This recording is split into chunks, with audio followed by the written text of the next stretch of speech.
Hello dear students, welcome back to the class of 12th physics. I hope all of you will be okay and are constantly doing your studies. In this video, you will learn about the second application of Gauss theorem, because in previous video you have to done about the first application of Gauss theorem.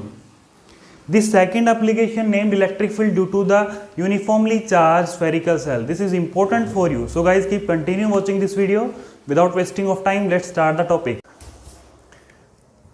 Electric field due to uniformly charge spherical shell, यानी हमारे पास spherical shell है जिसके surface के ऊपर uniformly charge distributed है और total charge हमने capital Q consider कर लिया। इस स्फेरिकल सेल का सेंटर ओ है और उसकी रेडियस है कैपिटल आर और इसकी वजह से हमें इलेक्ट्रिक फील्ड फाइंड आउट करनी है। तो तीन केसेस यहाँ पर बनते हैं। एक बार स्फेरिकल सेल के बाहर इलेक्ट्रिक फील्ड फाइंड आउट करो, एक बार सेल के सरफेस के ऊपर इलेक्ट्रिक फील्ड फाइंड आउट करो और एक बार इस स्फेरिकल सेल के अंदर इलेक्ट्रिक फील्ड यानी इनसाइड इलेक्ट्रिक फील्ड क्या होगी वो फाइंड आउट करो। तो सबसे पहले हम इसके बाहर इलेक्ट्रिक फील्ड फाइंड आउट करते हैं कि इसके बाहर इलेक्ट्रिक फील्ड क्या होगी, है ना। तो पहला केस देखो, फर्स्ट केस क्या कहता है कि आउटसाइड द सेल, इस सेल के बाहर हम इलेक्ट्रिक फील्ड फाइंड आउट कर रहे हैं इस सेल के, है ना। तो यहां पर एक पॉइंट कंसीडर करो जहां आप इलेक्ट्रिक फील्ड फाइंड आउट कर रहे हो और उस पॉइंट का नाम दे दिया, सपोज करो मैंने P। इस पॉइंट पे मैं इलेक्ट्रिक फील्ड फाइंड आउट करूंगा इस सेल की वजह से। समझ में आ गया ना। तो अब देखो गॉस थ्योरम में मैंने क्या बताया था कि एक ऐसा क्लोज्ड सरफेस कंसीडर करो जिसके अंदर चार्ज हो। एक ऐसा क्लोज्ड सरफेस कंसीडर करो जिसके अंदर चार्ज हो, है ना। तो हमें एक ऐसा क्लोज्ड सरफेस कंसीडर करना पड़ेगा जिसके अंदर ये चार्ज आ जाए। तो गॉस थ्योरम पढ़ी थी, तो एक ऐसा गॉसियन सरफेस कंसीडर करो, यानी एक ऐसा क्लोज्ड सरफेस कंसीडर करो जिसके अंदर चार्ज आ जाए। तो ये हमने क्या कंसीडर कर लिया, एक गॉसियन सरफेस और उसके अंदर चार्ज है, बिल्कुल है ना। तो देखो अब इस पॉइंट पे हम इलेक्ट्रिक फील्ड फाइंड आउट कर रहे हैं इस स्फीयर से बाहर। तो यहां से लेकर और इस P पॉइंट तक की जो रेडियस है उसको मैं स्मॉल r से लिख दूं। देखो इसके बाहर अगर इलेक्ट्रिक फील्ड फाइंड आउट कर रहा हूं तो यहां से लेकर यहां तक की डिस्टेंस स्मॉल r हमने कंसीडर कर ली और इस स्फेरिकल सेल की तो कैपिटल R है ही, है ना।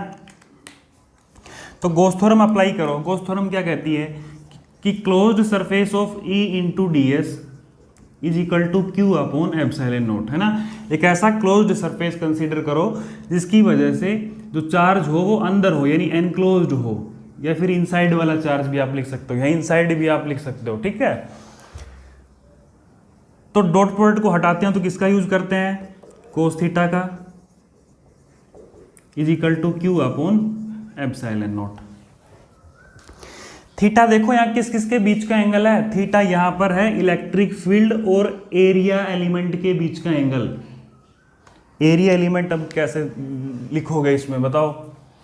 देखो यहां इस पूरे सरफेस S है तो यहां पर इसका स्मॉल एलिमेंट कंसीडर कर लो। इस पूरे सरफेस को हम S से लिख रहे हैं तो यहां से इसका स्मॉल सरफेस एलिमेंट कंसीडर कर लो जिसको हम ds से लिखते हैं, ठीक है। तो इसकी डायरेक्शन कहां होगी, देखो इलेक्ट्रिक फील्ड की डायरेक्शन आपको पता है, इस एरिया एलिमेंट की डायरेक्शन आपको पता है। अगर गॉस थ्योरम पढ़ी है तो नहीं पढ़ी तो उसका लिंक मैं डिस्क्रिप्शन में दे दूंगा, ठीक है, देख लेना। तो यहां देखो इसका एरिया एलिमेंट किस डायरेक्शन में होगा, बिल्कुल इस सरफेस के परपेंडिकुलर यानी नॉर्मल, और हम उसको लिखते हैं एन कैप से। एन कैप क्या कहता है, एन कैप केवल डायरेक्शन बताता है इस एरिया एलिमेंट की जो कि बिल्कुल परपेंडिकुलर होगी, है ना। और पॉजिटिव चार्ज है, पॉजिटिव चार्ज की वजह से इलेक्ट्रिक फील्ड कहाँ होती है, बाहर की तरफ यानी आउटसाइड। इलेक्ट्रिक फील्ड की डायरेक्शन भी ये होगी। तो इलेक्ट्रिक फील्ड और इस एरिया एलिमेंट की डायरेक्शन के बीच एंगल कितना हुआ, 0 डिग्री। तो cos 0 कितना होगा, 1। तो हमारे पास क्या बचा, E ds is equal to Q upon epsilon naught. Electric field constant है, बाहर लिख लो। इंटीग्रेशन किसका करेंगे, स्मॉल एलिमेंट सरफेस एलिमेंट का, क्यू अपॉन में एप्सिलॉन नॉट। समझ गए।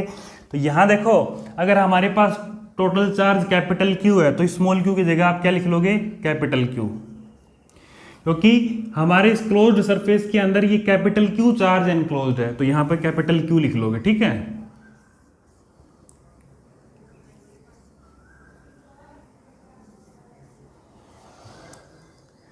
इंटीग्रेशन से डिफरेंशिएशन कैंसिल, तो इलेक्ट्रिक फील्ड और टोटल सरफेस एरिया कितना होगा स्फेरिकल सेल के लिए 4 पाई आर स्क्वायर। देखो रेडियस कितनी है स्मॉल आर, हम बाहर फाइंड आउट करें तो स्मॉल आर का square is equal to Q upon epsilon naught. तो इलेक्ट्रिक फील्ड क्या आ गई Q upon 4 pi epsilon naught और आर स्क्वायर को नीचे ले आओ सबको आर स्क्वायर। ये हमारे पास इलेक्ट्रिक फील्ड आ गई outside the spherical shell. Note करो इसको एक बार, नोट कर लिया। तो अब देखो हमने आउटसाइड वाला केस तो पढ़ लिया, अब इनसाइड वाला केस पढ़ते हैं। इनसाइड नहीं, सरफेस वाला केस है ना। अब की बार हम इलेक्ट्रिक फील्ड कहाँ फाइंड आउट करेंगे? दूसरा केस हमारे पास कौन सा है? At the surface, at the surface है ना। देखो आउटसाइड द सेल वाले केस में क्या था, आउटसाइड द सेल वाले केस में क्या था कि स्मॉल आर कैपिटल थी लेकिन कैपिटल आर स्मॉल था। देख लो कि स्मॉल आर तो है ना बड़ा है और ये छोटा है, तो यानी इस वाले केस में हम पढ़ रहे थे ये वाली चीज। देख लो अगर हम इस पी पॉइंट को अब की बार कहाँ ले आए? इस सरफेस के ऊपर, इस सरफेस के ऊपर। तो सरफेस के ऊपर ले आएंगे तो स्मॉल आर इतनी हो गई और कैपिटल आर भी इतनी है, यानी कि इस वाले केस में स्मॉल आर जो है वो कैपिटल आर के बराबर है। समझ रहे हो मैं क्या कह रहा हूं?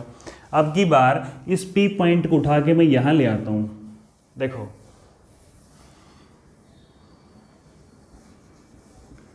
इसको मैं रफ कर देता हूं, एक सेकंड रुको। बाहर हमने इलेक्ट्रिक फील्ड फाइंड आउट कर ली,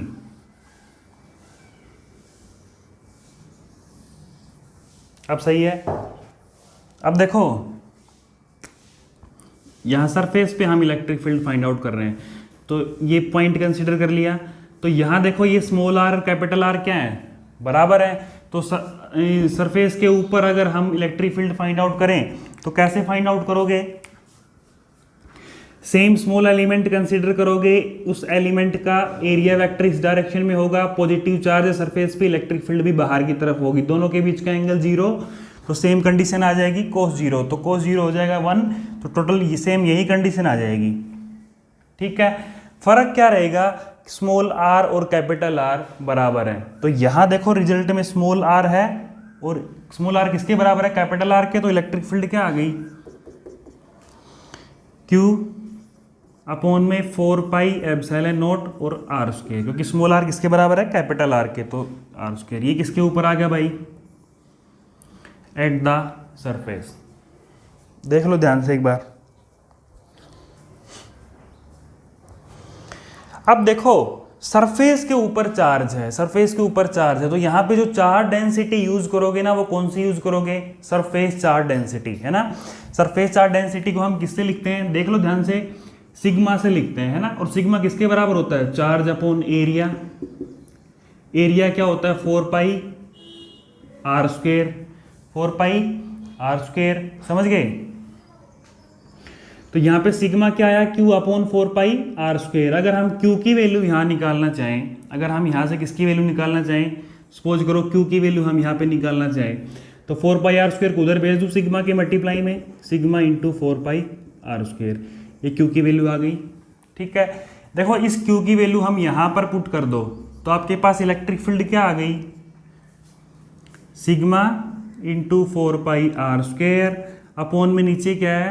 4 pi epsilon naught R square. R square से आर स्क्वायर कैंसिल, 4 पाई से 4 पाई कैंसिल, तो सिग्मा अपॉन एप्सिलॉन नॉट।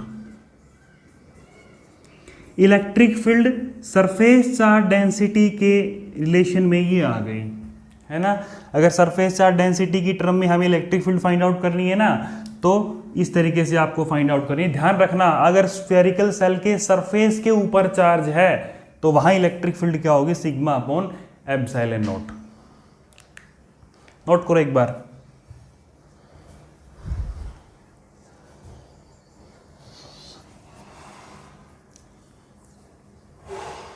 कर लिया? कुछ नहीं था। देखो सरफेस के ऊपर निकालें तो सरफेस के ऊपर स्मॉल आर और कैपिटल आर क्या हो गए? बराबर हो गए, बराबर हो गए। तो स्मॉल आर की जगह हमने क्या लिख दिया? Capital R. तो इलेक्ट्रिक फील्ड आ गई।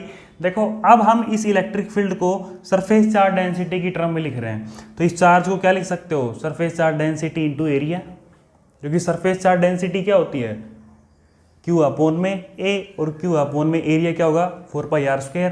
यहाँ से Q की वैल्यू निकाल लो, तो Q की वैल्यू आ गई, Q की वैल्यू आ गई, तो यहाँ पर Q की वैल्यू आ गई, और इस Q की वैल्यू को हमने इलेक्ट्रिक फील्ड के इस रिलेशन में पुट कर दी, तो इलेक्ट्रिक फील्ड क्या आ गई, Q की जगह हम क्या लिखें, सिग्मा इंटू 4πr², और नीचे क्या है, ये रहा कट के सिग्मा अपॉन एप्सिलॉन नॉट आ गया। देखो अब अगर इसी पॉइंट को हम अंदर ले आए, तीसरा केस हमारा कौन सा है, यहीं पे लिख देता हूँ ना, थर्ड वाला केस कौन सा है, inside the sphere, inside the shell, है ना, इनसाइड द सेल, सेल के अंदर इलेक्ट्रिक फील्ड क्या होगी, तो काम क्या करना है, इस पी पॉइंट उठा के कहाँ ले आओ, अब की बार सेल के अंदर ले आओ, यानी हम यहाँ पर ले आए इस पी पॉइंट को, तो स्मॉल आर छोटी हो गई, कैपिटल आर ज़्यादा हो गई, यानी इस वाले केस में कैपिटल आर ज़्यादा रहेगी स्मॉल आर से, नोट करो, समझ गए। तो यहाँ देखो इलेक्ट्रिक फील्ड फाइंड आउट कर रहे हैं, तो सबसे पहले गॉस थ्योरम अप्लाई करो, गॉस थ्योरम की एप्लीकेशन की, गॉस थ्योरम से सबसे पहले आपको क्लोज्ड सरफेस कंसीडर करना है, तो क्लोज सरफेस कंसीडर करो, ठीक है, क्लोज सरफेस कंसीडर कर लिया। अब उस क्लोज सरफेस के अंदर देखो चार्ज है, इस क्लोज सरफेस के अंदर चार्ज है, नहीं है, चार्ज क्या होगा, जीरो, अगर चार्ज जीरो तो इलेक्ट्रिक फील्ड भी क्या रहेगी, जीरो। देखो किस तरीके से करोगे, E D S is equal to, E को तो बाहर लिख लो, ई डॉट डी एस करेंगे तो कोस थीटा आएगा, और कोस थीटा फिर कोस 0 बन के 1 हो जाएगा, तो सीधा इस तरीके से लिख लो इसको, Q अपॉन में एप्सिलॉन नॉट, और ये चार्ज कौन सा है, एनक्लोज्ड, अंदर वाला चार्ज है, तो यहाँ अंदर कोई चार्ज है नहीं है, तो Q एनक्लोज्ड की जगह मैं क्या लिखूँ, zero, zero upon epsilon not क्या हो जाएगा, जीरो, तो इलेक्ट्रिक फील्ड हमारे पास क्या आ जाएगी, जीरो। नोट करो भाई एक बार ये।